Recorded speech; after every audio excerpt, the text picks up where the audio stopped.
Good morning, Akshay.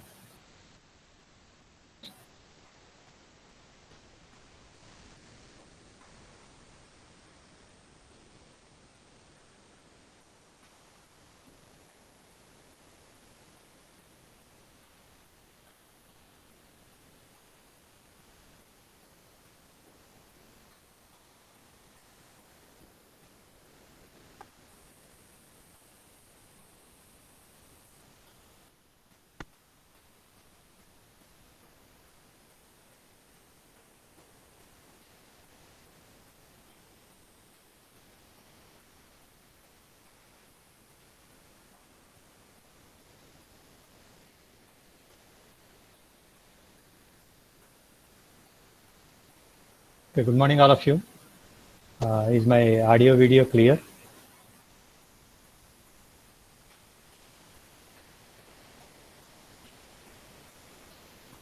Okay, Vamsi. Thank you.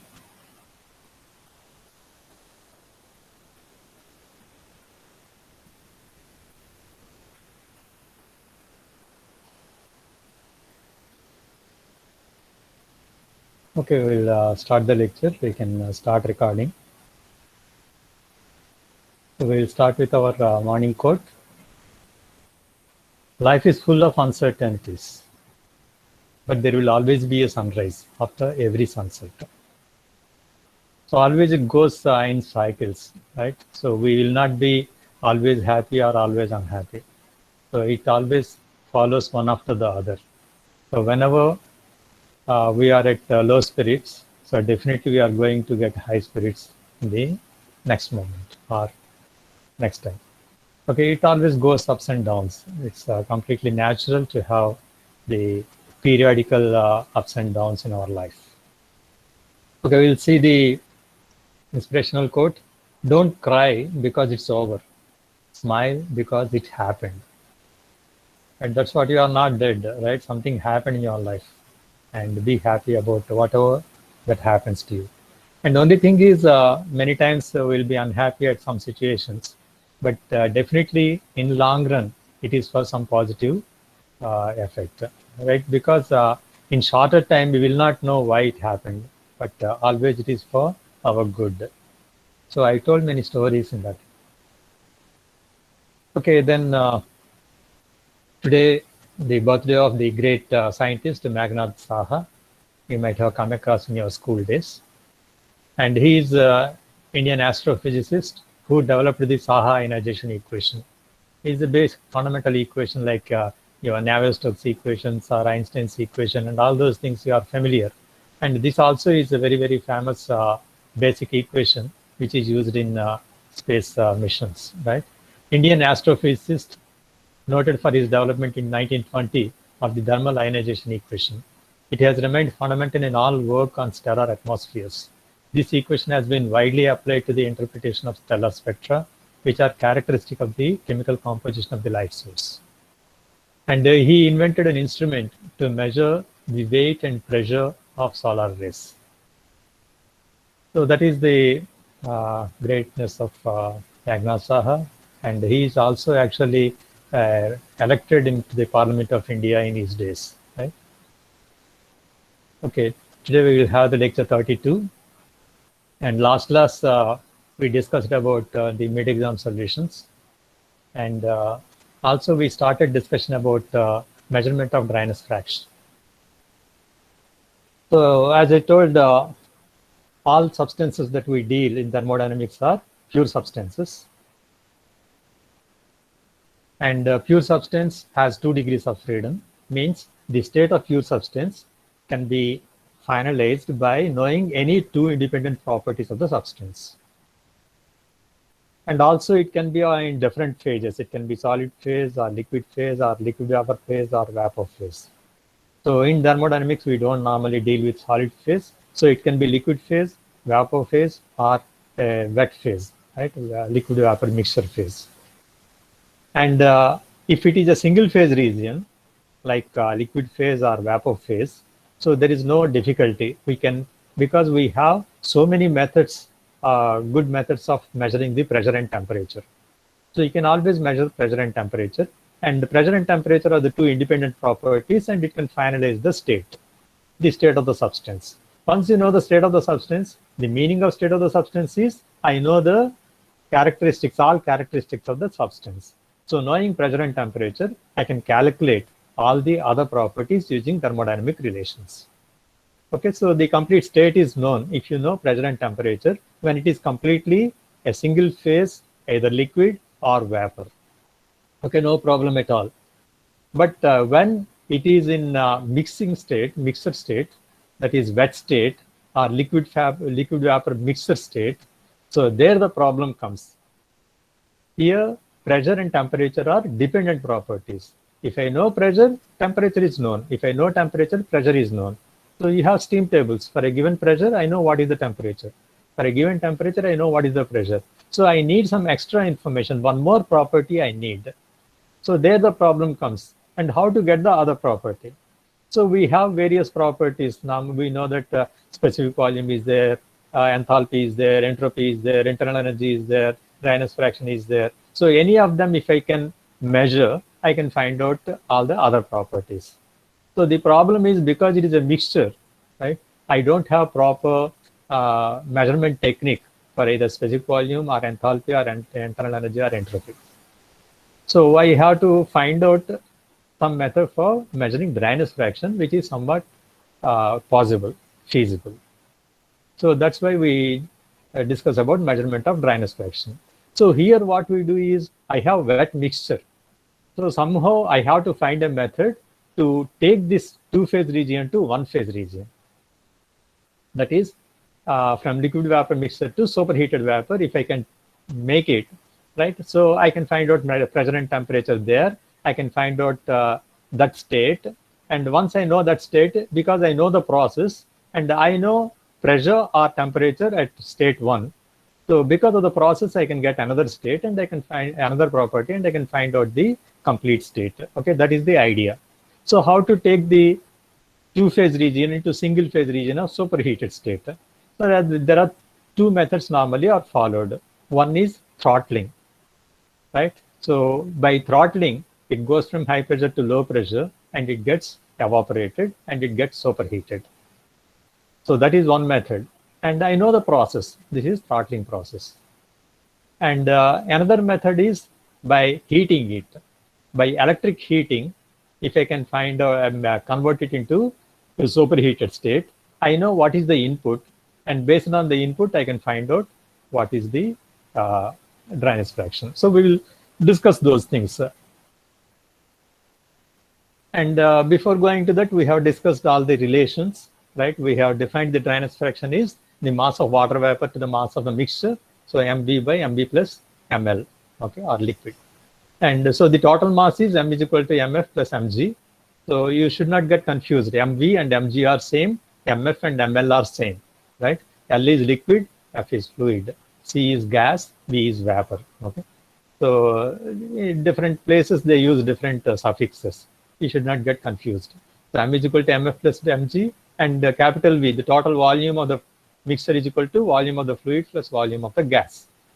And so if you write the volume as mass into specific volume, mv plus mf vf plus mg vg. So this mf is equal to, from this relation, m minus mg I can write into vf plus mg vg. And here you can take and divide by m. So I can get v is equal to 1 minus mg by m vf plus mg by m vf. And mg by m is x. Here we know that, okay? So m is total mass and mg is mv there. So 1 minus x into vf plus x vg. So this is the way I can get all the other relations also, right? For entropy, enthalpy, and internal energy. And this is one way of writing. Once you know SF and SFG, I can find out S. So there is another way of expressing. Both are same, right? But in some of the tables, you will have VF and VZ. Sometimes VFG also may be there and may not be there. Okay, some convenience, so we are writing in a different way. So V is equal to 1 minus VF plus XVZ. And if you multiply VF and X, if you take common, VZ minus VF, which is VFG. So V is equal to VF plus VX VFG. So you can use either this relation or this relation, right? If you have HFG, SFG, UFG, I can use this relation. If I have only SFSG, HFSG, UFUG, I can use these relations. So in this way, I can find out. And knowing this enthalpy, entropy, or internal energy, I can find out dryness fraction also.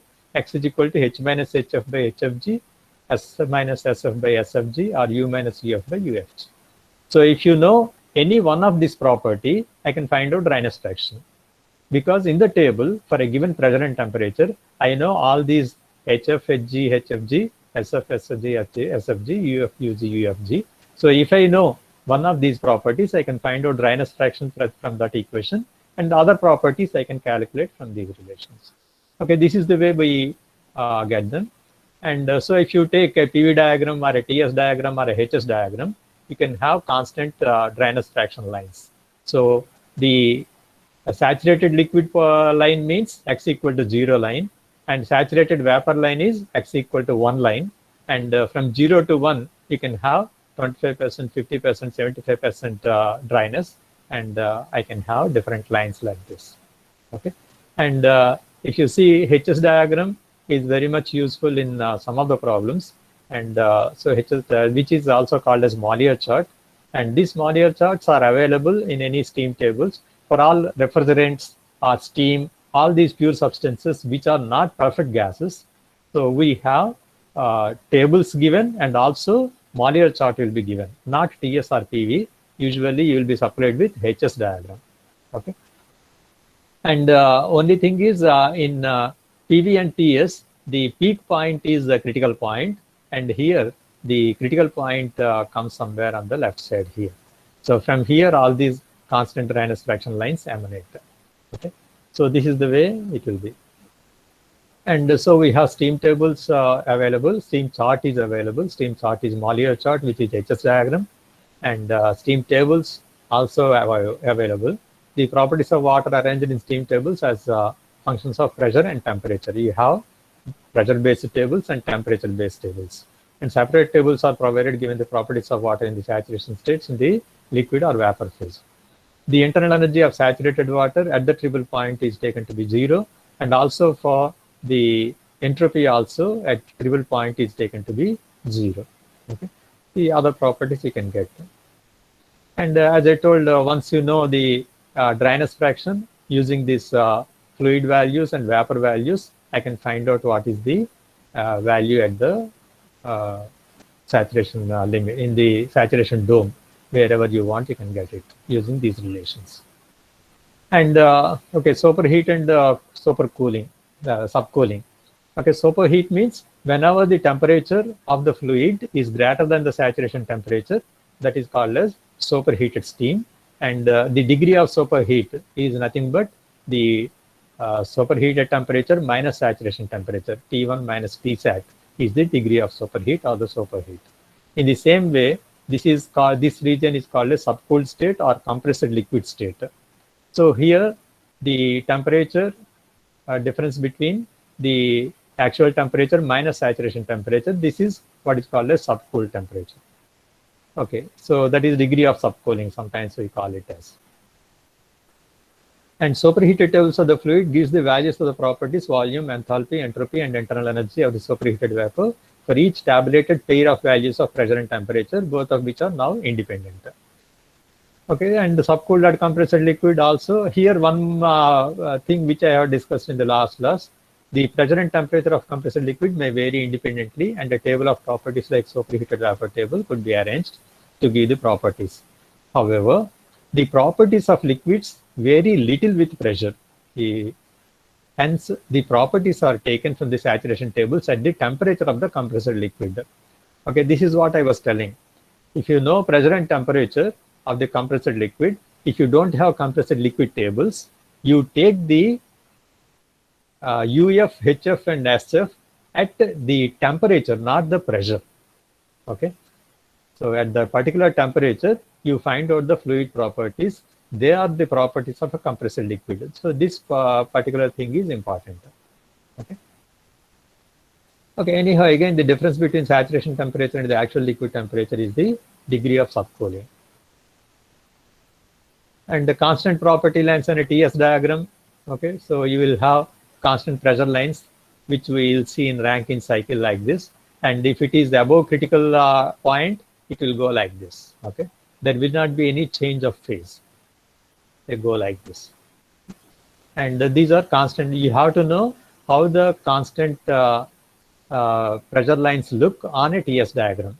In the same way, if you go to constant property lines on the Mollier chart, okay, so here these are constant temperature lines. And if you go to high temperature, it almost becomes parallel. Why? Because it becomes like perfect gas, and the enthalpy and temperature will be similar. Constant enthalpy lines are nothing but constant temperature lines, because H is equal to CPT for a perfect gas. Okay, so these constant temperature lines, they grow like this, and then slowly its slope decrease, and almost it becomes parallel, and at high temperatures. Okay, and then the constant pressure lines, isobars and isocores, are drawn like this, and you can see that a isocore line is more steeper than isobar line. Okay, and for different pressures and different volumes, you will have the lines. So pressure, volume, temperature, enthalpy, entropy. There are 5 properties are represented here. And dryness fraction also. Okay, you have dryness fraction, 6th property. So out of these 6, if you know any 2 properties, I can find out exactly the point or the state. So once you know the state, all the other properties can be obtained from the graph. Okay, so that is the idea behind the steam tables. If you know any 2 properties of the steam, I can find out all the other 4 properties. Okay, so that is the way Mollier chart is used. Only thing is here also the error will be more. Suppose this is some 5 bar and this is 10 bar line, and if I have some 7.5 bar, it is very difficult to exactly keep the point. So any small difference here will make the entropy enthalpy vary very much. Okay, but approximately you will get the values. And the problem comes even in the steam table also, depending on how the steam tables are prepared. If the difference between the basic first column values is less, I will have more better values. Suppose there also, if I am given 5 bar and 10 bar, and if I don't know it, if I want at 7 bar, I cannot get, I have to interpolate. So mathematically, you have to interpolate, which can be better than physically keeping a point here and approximately writing the value. Okay, so that's why it is always better to use steam tables than steam charts. And if you have lack of time, I can approximately get the values using the chart. That is one thing. And another thing is, if you know one of the pressure and temperature in the steam tables, I can get all the other, one more property. From those 2 properties, I can get all the others. But if I have 2 different properties, I don't have pressure and temperature, but I have specific volume and enthalpy, or specific volume and entropy, or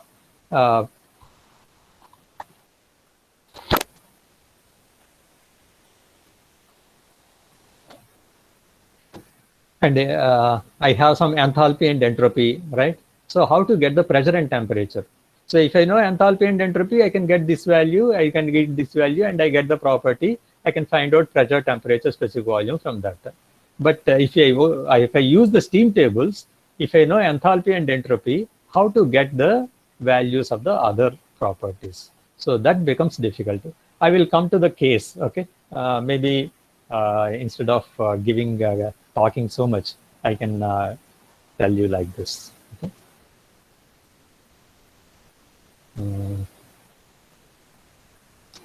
Okay, suppose I have a steam turbine problem or a nozzle problem. Okay, and I have TS diagram like this. Okay, and I have constant pressure lines like this, and I have inlet condition somewhere here. I know the pressure and the temperature. So this is superheated condition. I can go to the superheated tables. I can get the pressure table and temperature row, and I can find out U, H, S, V, and all the properties I know. Okay, now suppose this is expanded either in the turbine or the nozzle to a given pressure. Usually in the exams or in the problems, you will be given that it is expanded to some other pressure here. So this is P1 and this is P2. So this is expanded to this point. Isentropically, it is expanded. Okay, so because it is isentropic, I know what is S2.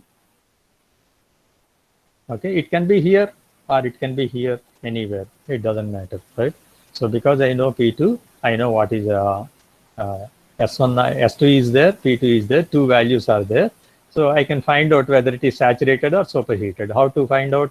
So at this pressure, first find out saturation SG. Okay, SG I will find out. If S2 is greater than SG, then it is superheated. If S2 is less than SG, it is saturated. So I have to go according to that table. And so in the P2 table, I have to find out where the S2 comes in. So it may be between two temperature values, right? So I have to interpolate, get the right temperature, and get the enthalpy, entropy, the enthalpy, internal energy, specific volume, all those things. Okay. So if it comes in between this here, so because I know S2, and just like as usual, I will find out X2 is equal to S2 minus SF2 by SFG2. Okay, there is no problem. Okay, I can solve it, and like we are solving Rankine cycle or nozzle problem and all. So instead of giving like that, I am not given the pressure, right? Suppose it says inlet conditions are this, and it produces so much of work. Okay, the turbine work is given. W2 is given. Means I will change in enthalpy. Enthalpy will be known. Okay, so H2, H1 minus H2 is known. So which gives me only enthalpy. So I will be knowing. Yeah, enthalpy is known, and because it is isentropic, S2 is known. So enthalpy and entropy are known, and I have to find out what is the pressure and temperature or specific volume, all those things. So how to get it? So using steam tables, if you know enthalpy and entropy, you cannot exactly find out where it lies. Okay, so there are such problems. You have to go for Mollier chart. Okay, so to give you the importance, okay, though we are not using steam tables till now, and there may be a situation comes where you have to use the chart. Okay, so this is turbine I am telling. Instead of that, I may be given a nozzle expands some steam from this point, which gives a velocity of C2. Okay, so C2 square minus C1 square by 2 is equal to H1 minus H2. The enthalpy is converted to kinetic energy. So C2 is equal to C1 square plus 2 2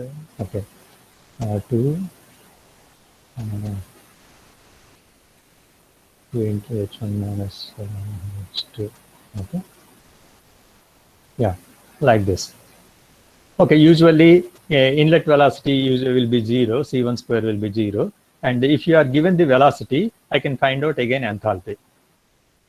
Okay, same as this turbine, I know I will be knowing the enthalpy. And because it is isentropic, I know the entropy again. And I have to find out other properties, P2, T2, and all. Okay, so these are the cases where you may have to be forced to use Mollier chart.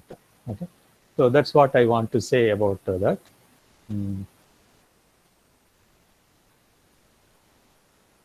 Okay, Mollier chart looks like this. Okay, so here the chart will be of very big size, which will be folded and put into your textbook. Any thermal engineering book, if you purchase, right, you will be supplied with the Mollier chart, which is folded. Okay, and if you open it, it will be like a very big sheet, half of your drawing sheet like that, and you can find out easily, locate it. So here you will see different pressure lines. Okay, so 7.58, 8.59, like that. So if you have anything in between, you have to look at that particular point. Okay, so if you are knowing high enthalpy and entropy, right, and I can find out that point. So this is between these two pressures, and between these two temperatures, I can find out exactly or approximately the values. Okay, so that is the way we go about it. Okay, that's what here it is given. So a pure substance is thus having 2 degrees of freedom. Of all thermodynamic properties, it is easier to measure pressure and temperature. Therefore, whenever pressure and temperature are independent, like in compressed liquid region or superheated region, it fixes the state. But when the substance is in saturation state, because both are dependent on each other, so I don't know exactly where the point lies. Okay, this. If I am given pressure and temperature, it can be anywhere on this line. Okay, so I don't know exactly which state it is. And in order to fix the state of mixture, apart from pressure and temperature, I should have another property, specific volume, enthalpy, or quality. And it is relatively difficult to measure specific volume of a mixture or enthalpy of a mixture. So we calculate the quality. The measurement of quality, the object is always to bring the state of the substance from two-phase to single-phase or superheated region. And this is done by either adiabatic throttling or electric heating. Okay, that's what we do. So this is the throttling calorimeter, and where I get the steam from the boiler or somewhere, I have to find out what is the state of the steam. And so that steam is passed through a throttle valve. It is completely insulated, so adiabatic. And so I can measure the pressure here using the pressure gauge. I can know P1. And after throttling, right, so it goes into a chamber where I get the temperature, right? So temperature for thermometer, and pressure is measured using the manometer here. So it need not be exactly this way. It can be this way, right? So in line diagram, it is given the same thing. So here the pressure, and this is the throttling device, that is opening device, and here temperature and the manometer. And so if I want, I can find out and collect the steam that is coming here. I cool it and condense it. I can measure how much it is passed. Okay, so anyhow, he can here for the state 2, I can measure pressure and temperature, which gives me enthalpy from the superheated tables. And at the inlet, I know P1. So because it is an isenthalpy process, H1 is equal to H2. H2 is known from the superheated tables. H1 is equal to H2, so H1 is known. Because P1 is known, so H1 is equal to HF1 plus X1 HFG1. HF and HFG are known, so I can find out what is X1. Okay, so that is the way we find out here. And so this is the way H1 equal to H2. H2 is known from the P2 and T2, and H2 is equal to H1 because HF and HFG at P1 I know, so I can find out what is X1. So my intention is to find out X1, the quality of the steam before throttling. Okay, so that is the way, and that is the process. Throttling process is shown in both TS and HS diagrams.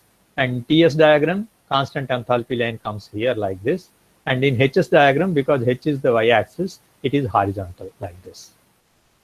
So before throttling, it is in the wet state, and after throttling, it is in the superheated state. So it goes like this.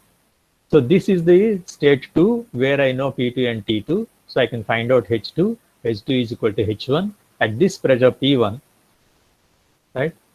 This is the P1 line. At this pressure P1, I know HF and HFG from the saturated tables, and I can find out X1. So only thing is here there is a limitation. So what happens is when you are throttling it, if it is going superheated state, no problem. Suppose if my dryness is less, okay, if my X1 is like this. So what happens? It may not be possible to cut that line, right? To show that, I will go to another figure like this, okay? And so if the saturation temperature is 100 degrees centigrade, I should have at least 5 degrees superheat after throttling so that I can measure P2, T2 and get H2. Okay, that is the condition, right? So after throttling, if it is coming to 105 degrees, no problem, right? So what happens if it is 100 degrees like this? This is the 100 degrees line. If it is somewhat between 100 and 105 and 100, though there is a bit of superheat, right? So this superheat is very less. and so it is not advised. And if it is exactly at this point, it will not cut the X line. Okay, this is X1 dash, this is X1. If it is cutting X1, that is more dryness is there, no problem. So if it is less, then that is at this dryness fraction, and I will not have 5 degrees superheat. If it is still less, right, it will not cut it at all. Okay, so this dryness fraction. So if I take it like this, it will not go to superheated state. Okay, that is the problem, and that is it can be expanded only up to this pressure, up to atmospheric pressure. I cannot expand up to here. Somebody may get ask me, so why not I can expand it to still lower pressure? I cannot expand it to lower pressure. If I want to expand it to lower pressure, I have to create vacuum there, and that is again costly one. So it must be 5 degrees superheat to the saturation temperature. Okay, so that is the limitation. I hope everything understood. Any questions can be asked. After throttling from the wet state, it is going to the superheated state. If wetness is too much, it may not go to superheated state when the when it is expanded up to atmospheric pressure. Okay, that is the problem. That is the limitation or condition. So I should have at least 5 degrees superheat after throttling. Is that clear?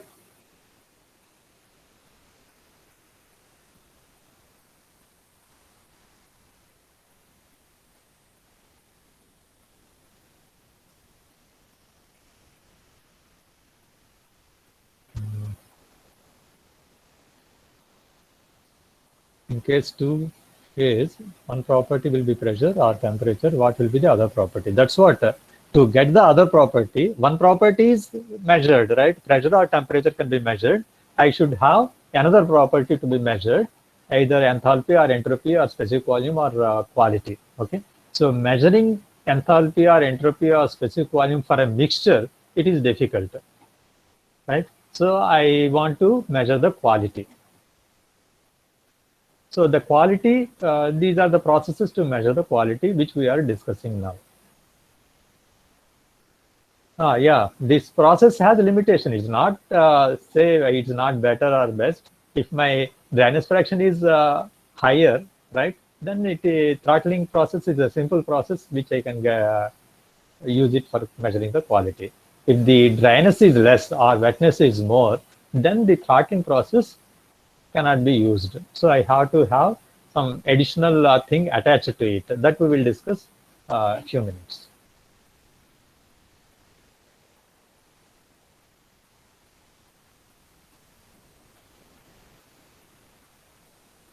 Okay, there is a problem, simple, very simple problem, because I have to know 3 data, T1, T2, and T2. That's all. We have to find out the dryness fraction. Okay, steam flows in a pipeline at 1.5 megapascal, that is P1. After expanding to 0.1 megapascal, usually this is the atmospheric pressure, right? And so P2 is this. In a throttling calorimeter, the temperature is found to be 120 degrees centigrade. Okay, P2 and T2 are given. Find the quality of the steam in the pipeline. Okay, that's what. You for 0.1 megapascal, go to the superheated tables. At 120 degrees centigrade, you see what is the enthalpy. Okay, so again, you may have to interpolate. You may have value at 100 degrees centigrade and 150 degrees centigrade, and you have to interpolate to get at 120 degrees centigrade. So once you know that this is H2, which is equal to H1, then you go to the saturated tables of 1.5 megapascal, where I will get HF and HFG. Using that, I can find out dryness fraction. Okay, find the quality. So this is the way I get. And another thing is asked, what is the maximum moisture at 1.5 megapascal that can be determined with this setup if at least 5 degrees centigrade superheat is required after throttling for accurate readings. Okay, so this is what asked, what is the maximum dryness fraction that can be measured using that particular equipment. Okay, now we will see that state 2, P2 and T2 are known. By interpolation, you will get H2 like this. At P is this, HF and HFG at 1.5 megapascal are this. So because H1 is H2, you HF plus X HFG is equal to H. So substituting H1, HF1, HFG1, and H2, I can find out what is X1. So the other part of it, P is equal to same 0.1 megapascal. Now the saturation temperature is 99.63. If you see the saturation temperature corresponding to 0.1 megapascal in the tables, you will see it is 99.63. I am allowed to have 5 degrees superheat. So 104.63. Okay. So at this point, at this temperature, at this temperature, it is coming out. So now 0.1 megapascal and 104.63 degrees centigrade, you have to find out H. So this H3 is equal to H4. Okay, it can be, this is H1 only, right? The same HF and HFG I substitute here. So I will find out what is the dryness fraction. So this is the dryness fraction which can be measured. If it is less than that, I cannot do that. So previous one, actual one, 0.963, the limit is 0.948, and less than 0.948, I cannot measure the dryness fraction. Okay, so that's what we can get from this problem. And okay, if my wetness is more or dryness is less, what should I do? So there is what is called as separating and throttling calorimeter. What I will try to do is, before going into the throttling calorimeter, if I can extract some of the water out of it and increase the quality or increase the dryness fraction, so then I can use the throttling. Okay, so that's what we do here. And the steam is very wet and the pressure after throttling is not low, though to take the steam to the superheated region, then a combined separating and throttling calorimeter is used. Steam from the main is first passed through a separator, where I try to separate a part of the moisture due to the sudden change in the direction and falls by gravity. Okay, so it takes a turn there. We create a separation in such a way that it takes a turn and stays some time in the separator, so that some liquid gets separated, and the partially dry vapor is then throttled and taken to the superheated region. So I make it less wet by separating some water. We will see that. So process 1-2 represents the moisture separation from the wet sample of steam at constant pressure P1, and process 2-3 represent the throttling of pressure P2. Over here I have a separating chamber, and this is the throttling chamber. And so steam from the mains come here like this, right? And this goes here. There is some perforated plate. Through that it comes out. The steam goes out like this and comes out. Okay, so there is a turning of this, and there are the heavy liquid particles or liquid droplets. They fall down here, and I can separate some of the moisture here. And so this is more dry compared to the original one. So this comes here, and then I will throttle it so that I will have that minimum 5 degrees superheat. So then it goes out. Then again, the remaining one, I will get it condensed and I collect it. Okay, so here there is some collection of water, and here there is some collection of water. So I collect it for a given time. Okay, so I can find out how much total steam has entered here, how much it got separated here, and how much it got separated here in a specified time. So I can find out what is the total mass that is entering. So this plus this, M is equal to M1 plus M2. So we will see how to get it. Now what I can measure the pressure here. P1 can be measured, and here there is no change in the pressure, right? P1 is equal to P2, and okay, there may be small pressure loss because of the turning and all, but that is negligibly small. So P1 equal to P2, and so again I can measure P3 from the manometer and T3 from this. Okay, and so like this, you can simple line diagram. It is like this. Okay, P1 here, and so at 2 also you will get P1. So here you get P2 and T2, and actually this is not P2 T2, they are P3 T3. Okay, if they are station 1 and 2 and 3, and this must be P3 and T3. So here it is like this. So from 1 to 2, what is happening? Dryness fraction increase. Some water is removed. It is constant pressure. It is going from 1 to 2. Okay. So that's what happens in the separator. And from 2 to 3, throttling is happening. So from here. So that if I go from here to here, straight horizontal, it is not going to superheated state. But if I draw from 2, it is going to superheated state because the dryness is increased. Okay, is this clear? So we will see how to solve the problem, but this is what happening. I have more wetness here. I reduce the wetness or increase the dryness by taking it to the separator. So where some liquid is removed, water is removed, and it is going from state 1 to state 2 with high dryness fraction. From here, if I go for throttling, I am going to get degree of superheat more than 5 degrees. So that is the way it is to be done so that I can measure the dryness fraction. So here from the previous one, first I can get, because P3, T3 are known, I can find out what is H3 because H3 is equal to H2, and this pressure also is known, HF and HFG are known. So X2 I can just calculate as we have calculated in the throttling calorimeter. Okay, so I know how to get X2 and how to get X1 after getting X2. Okay, so it depends on how much water is collected here and there. Okay, that's what we will do here. So H3 from P3 and T3. So H3 is equal to H2, and so H2 is equal to HFP1 or HFGP1. Okay, P1 and P2 are same, I told you, right? So I can get X2. So once I get X2 and X1, I want X1. X1 is equal to X2 M2 by M1 plus M2. What is M1 and M2?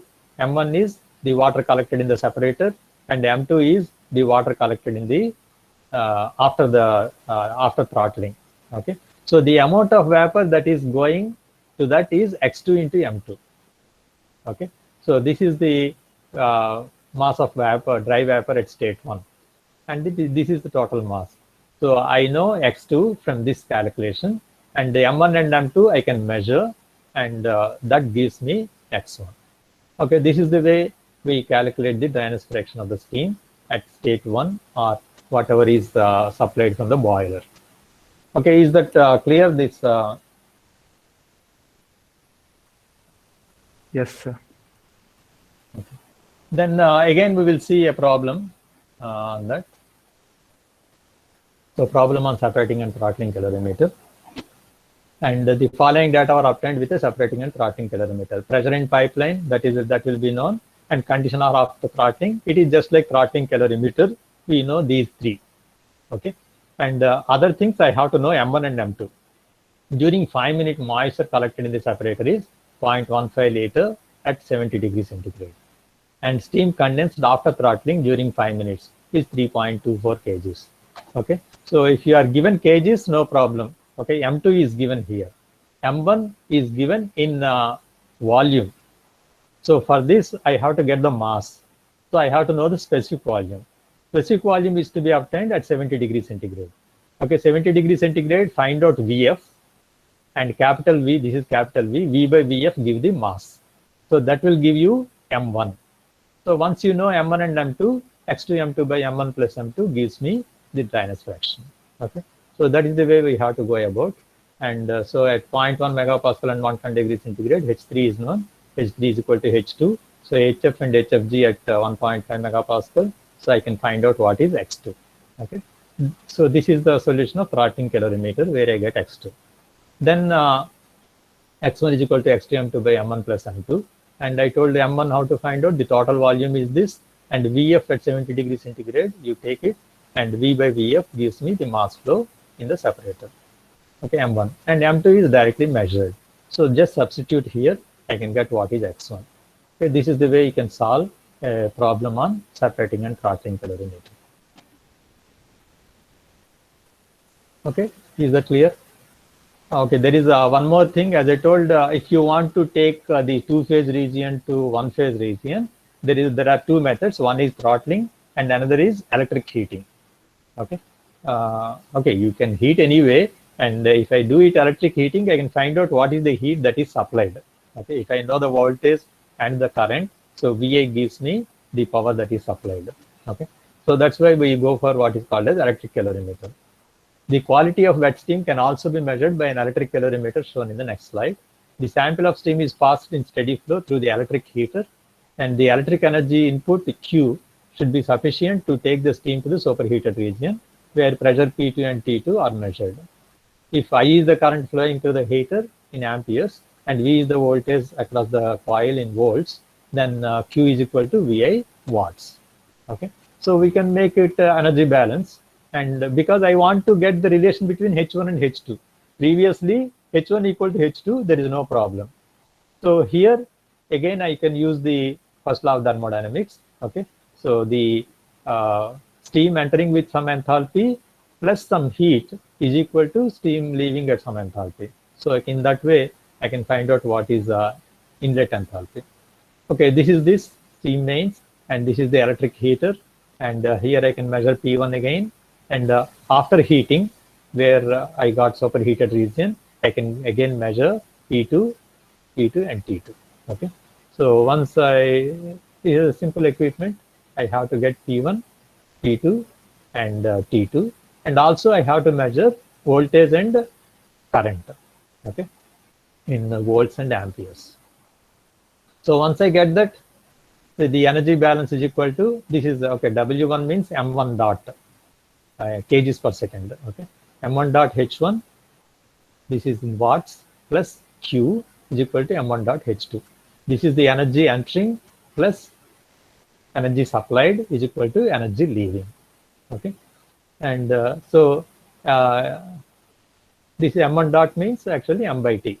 Okay, so H1 is equal to Q by, and because it is a steady flow, M1 dot is equal to, here you have to write M2 dot actually. M2 dot is equal to M1 dot. So divide by W1. So H1 is equal to Q by M1 dot plus is equal to H2. So with H2, Q and M1 dot being known, H1 can be computed. Okay, how to get the M1 dot? Again, you can measure what is the mass flow supplied.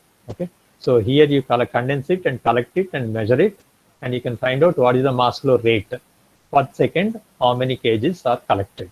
Okay, so that I can do. M1 dot can be measured. So one, that is what are the things measured? P1 is measured, V and I also are measured, and P2 and T2 are measured, and also the mass flow is measured. Okay, so these are the data that is to be given to solve the problem. Okay, so this is the way we will get, and so P2 and T2 gives me H2, and V and I gives me Q, and M1 dot from the measurement, and the only unknown from this is H1. And because P1 is measured, at P1 I can find out HF and HFG, and because H1 is used here, got here, substitute here, I can get X1. This is the way X1 is to be evaluated. Okay, any doubts? I didn't get any problem in this, but this is the way the problem is to be solved. Okay, given P2 and T2, you find out what is the exit enthalpy. Given V and I, you can calculate what is the power supplied, VI, that is Q. And if you know the mass flow of water, that is M1 dot, I can find out what is H1. And given P1, I can find out HF and HFG from the saturated tables, and only X1 is unknown, which is to be evaluated. Is that clear? Any doubts? Yes, Okay, actually one more problem also is supplied. A throttling calorimeter is used to measure. Again, throttling calorimeter means I have to know the inlet pressure, that is 8 bar, and exit pressure and temperature, that is 1 bar and 115 degrees centigrade. So you can see usually the values will be around this. Exit pressure will be around atmospheric pressure, and the temperature will be more than 100 degrees centigrade. So it is 15 degrees superheat is there. There is no problem. And CP is given, CP of the steam is 2.1. Actually, this is collected from an experiment done in some college. Okay. So it is actually we used to have in our lab a throttling calorimeter and separating and throttling calorimeter.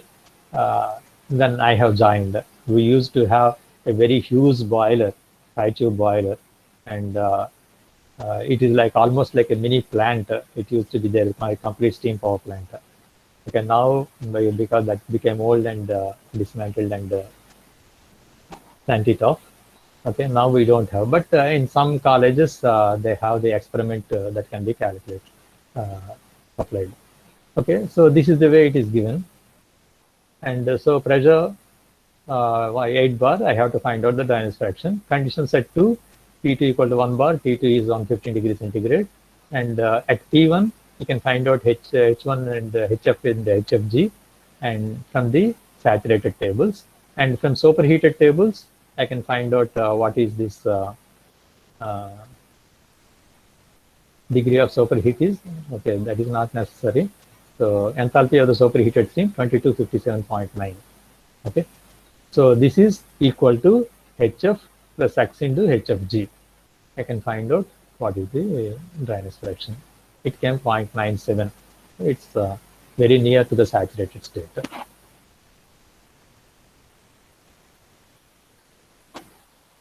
And similarly, there is another experiment in laboratory experiment. The following observations were taken.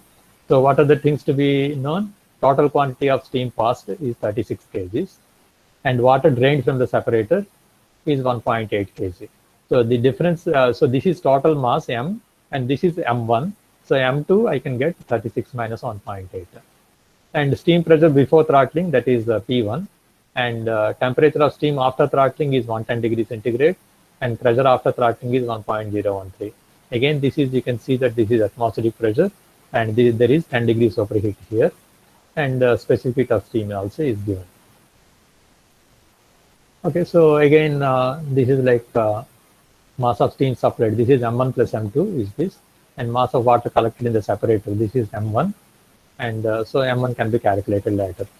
And steam inlet pressure P1 is there. I can find out HF and HFG, and superheated steam temperature T soup is there. P2 is there.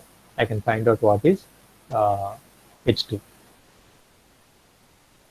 So this is okay. Same thing. Maybe the suffixes are a bit different.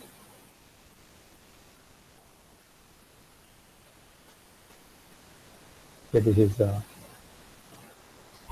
so that the M2 is M minus M1, so that is M2. So XM2 is by M1 plus M2. That's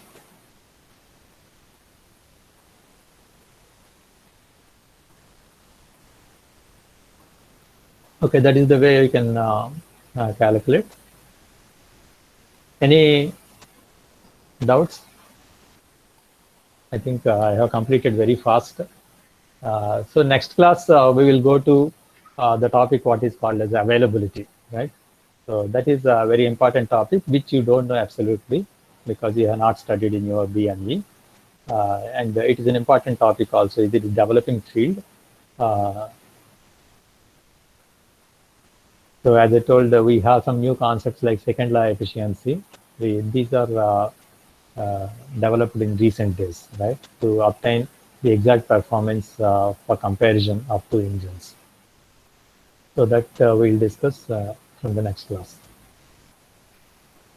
Okay, if there are any questions, it's okay. Otherwise, we will go to the story. Any questions?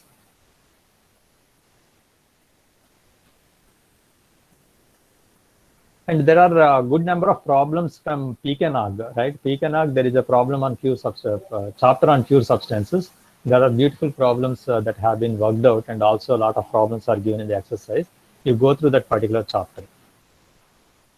And any difficulty in solving any problem, we can discuss here.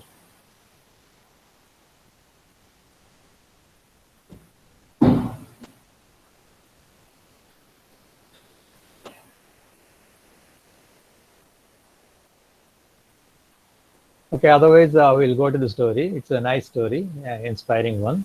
It is about one person, Karoly Takacs. And Karoly Takacs was part of the Hungarian army. He was working in Hungarian army. By the year 1936, he was renowned pistol shooter and considered the best already. But since he was only a sergeant and not a commissioned officer, Hungary denied him permission to participate in the Olympics.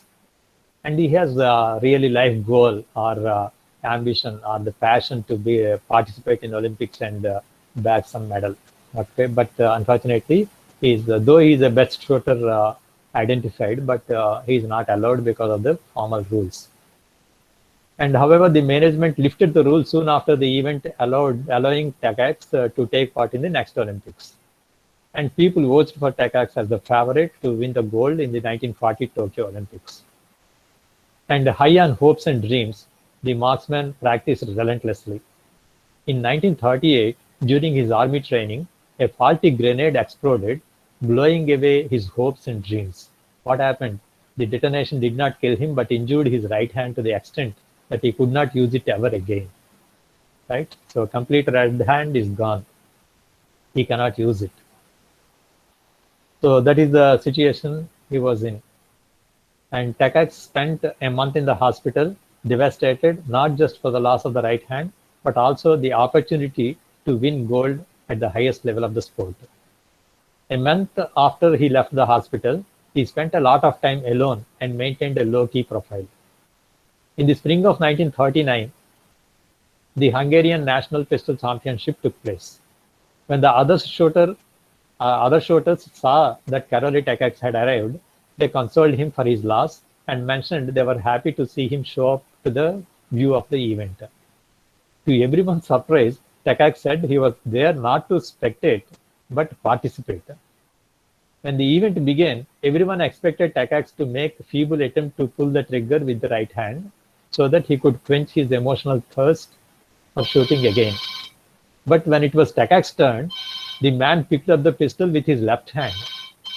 He fired shot after shot with his non-dominant hand as the audience watched with their jaw dropped open. And what was shocking was every shot hit the bullseye. Takacs came out as the winner of the event. After his time at the hospital, Takacs had practiced in private. He thought, why should I worry about the right hand I do not have? Let me see what I can do with the left hand I have. That was it. The learning took some practice, but a few months dedicated effort later, he was back in the game. But his dream of winning the Olympics gold was again shattered. This came because the Olympics Committee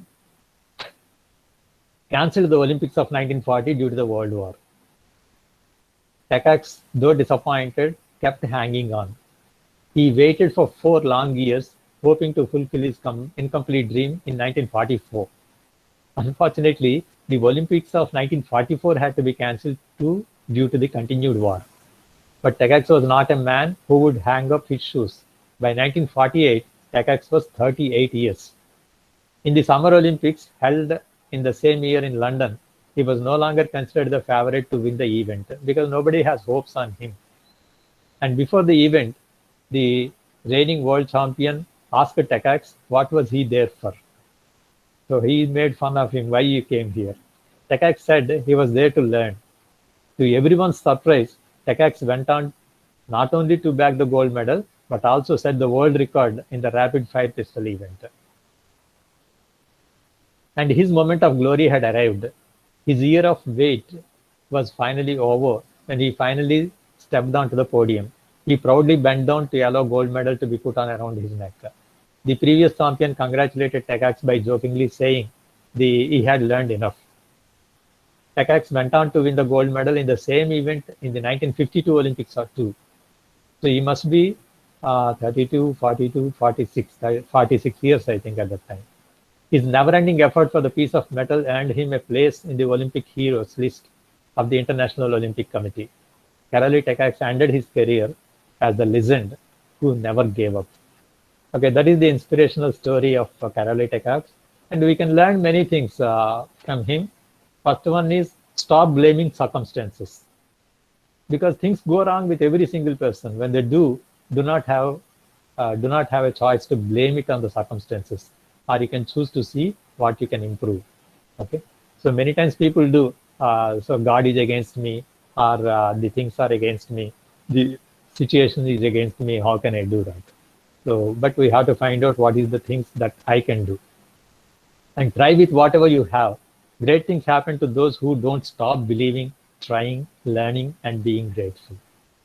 And your body does what your mind believes. People say, whatever you think you can, you can. Whatever you cannot, you cannot. And it's always right. So you're always right about your expectation. If you think you can, right? It depends on how you think about yourself. And winners refuse to give up. It's not about how hard you can hit, but how much can you get hit and keep moving forward. If you choose a goal that you enjoy working towards, the result will follow sooner or later. So that is the thing, right? So you have to enjoy the journey also. And refusing to say I can't. When life pins you down, do not succumb to the tap out. Push yourself, kick your way back, get up and your feet on your feet and fight back. Think big, dream big, and achieve big. Okay, thank you very much. This is the inspirational story I want to share today. And thank you.